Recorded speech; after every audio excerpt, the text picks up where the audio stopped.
ক্ষতি না করে অন্যের জিনিস অনুমতি ছাড়া ব্যবহার করা যাবে কিনা। আপনি কারোর জিনিস যদি ব্যবহার করেন, সেটার কোনো ক্ষতি সাধন করলেন না, তাহলে এটা জায়েজ হবে তখন যখন তার অনুমতি আপনি নিয়েছেন।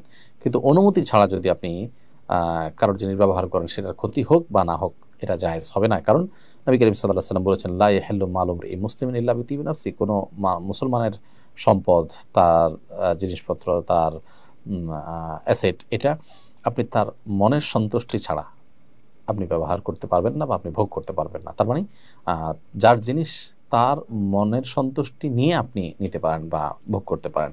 তো এই জন্য জিনিসের ব্যবহার করা এটা এক ধরনের ভোগ, সো এটা অনুমতি ছাড়া করতে পারবেন না। এটা যদি অনুমতি ছাড়া করা যায় তাহলে বাড়ি, একজনের বাড়িতে আরেকজন থাকলো, ব্যবহার করলো, ক্ষতি তার হলো না, সেভাবে তিনি সেই যুক্তি তিনি ব্যবহার করতে চেষ্টা করবেন, যেটা জায়েজ হবে না আসলে। এমনি আমজাদ হোসেন আপনি লিখেছেন, ঘুমানোর জায়গায় নামাজ পড়লে নামাজ হবে কিনা। যে জায়গাটা আপনি ঘুমিয়ে থাকেন বা শুয়ে থাকেন বা যেটা আপনার শোবার ঘর, শোয়ার জায়গা, সেখানে নামাজ পড়েছেন, যদি পবিত্র হয়, পাক হয়, নামাজ হয়ে যাবে, কোনো অসুবিধা নেই। তবে নামাজের যাতে মনোযোগ থাকে সেরকম জায়গা থাকা উচিত। ধরুন সেখানে ঘুমানোর জায়গা, সেখানে হয়তো কালারফুল নানা বিছানা টিছানা আছে, সেটা আপনার মনোযোগ নষ্ট হতে পারে। এরকম হলে সেখানে বিছানা বিছিয়ে নেবেন, জানামাজ বিছিয়ে নেবেন, বা এমন কিছু বিছিয়ে নেবেন যা আপনার মনোযোগকে নষ্ট না করে। ইমরান আল মুবারক আপনি লিখেছেন, মোবাইলের আসক্তি থেকে বাঁচার উপায় কি। মোবাইলের আসক্তি থেকে বাঁচার জন্য অনেকগুলো বই, অনেকগুলো টিউটোরিয়াল ভিডিও আছে, যেগুলো আপনি দেখতে পারেন। আপনি বিভিন্ন রকমের সহায়ক পরামর্শ সেখানে পাবেন।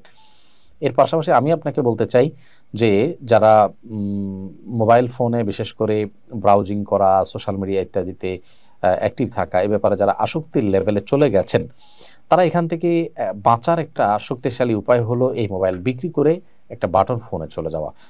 এই কাজটা করতে প্রথমে একটু কষ্ট হবে, এরপরে কিছুদিন হয়তো এটা অস্বাভাবিক মনে হবে, কিছু ক্ষেত্রে একটু ক্ষতিও হবে, কারোর সাথে যোগাযোগ করতে অসুবিধা হবে, কিন্তু এটা সুদূর প্রসারী উপকারিতা রয়েছে।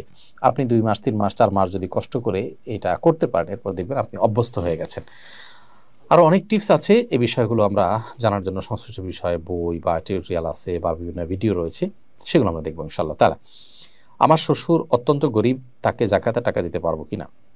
শ্বশুরকে জামাই জাকাতে টাকা দিতে পারবেন, ঠিক একইভাবে বৌমা তার শ্বশুরকে জাকাতের টাকা দিতে পারবেন। কারণ শ্বশুর প্রথমত নিজের বাবা বা সরাসরি রক্ত সম্পর্কের কেউ নন, দ্বিতীয়ত তিনি এমন কেউ নন যার ভরণ পোষণ দেওয়া আপনার উপরে আবশ্যক।